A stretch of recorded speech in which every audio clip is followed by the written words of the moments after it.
Hi, welcome to this episode of OmniTalk. This video is particularly targeted or communicated to our existing subscribers and investors. So we are really great to have you in one of or few of our small cases.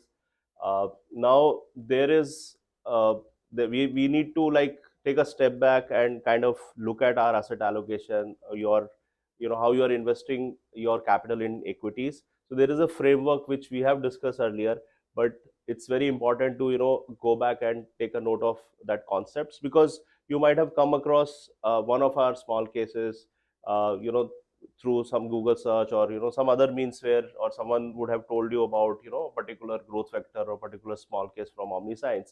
But there is a full list of small cases that OmniScience is providing, and there is a way to go about how you allocate your capital to a set of small cases depending on what your risk profile is, what your financial goals, and what is your risk long term aspirations are.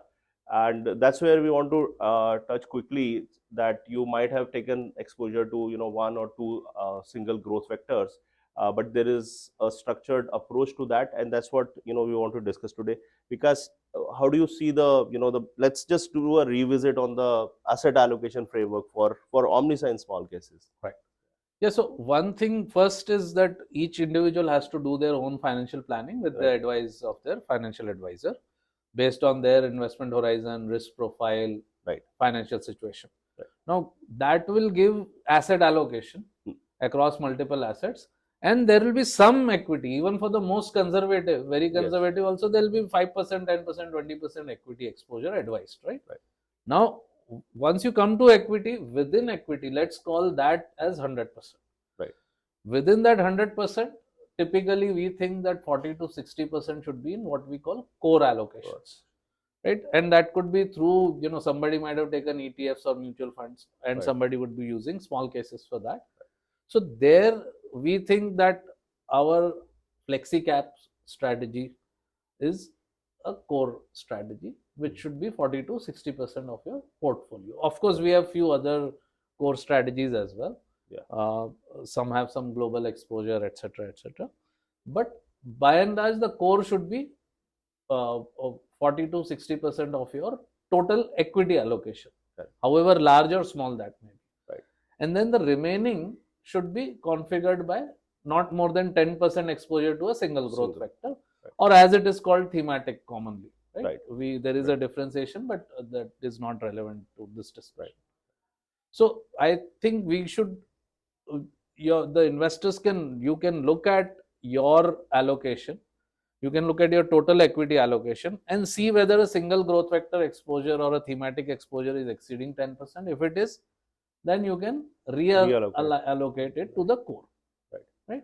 And to other Other growth vectors. So how do you how would some look at which is a promising, or not looking at the past result definitely, but more fundamental orientation? How do you suggest advice? So first of all, we have more than 5 to 10 growth vectors easily, right? Or thematics from OmniScience. And typically what we have seen, forget OmniScience, I mean overall people just see that okay, whatever seems to be performing well, and that is what we want.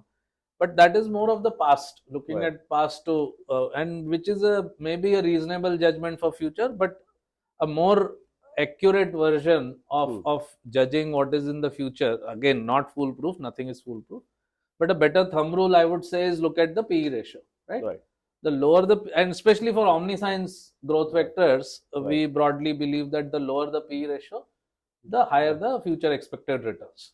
So I would go around selecting my own growth vectors or OmniScience small cases based on this, that wherever there is lower PE ratio, I would allocate more, and I would start redeeming from the higher PE ratio ones into the lower PE ratios. This is how I would be allocating, not in a hurry, but slowly, overweight on those which are lower PE ratio. Great. So I think we'll keep you updated on various growth factors that we keep coming up with.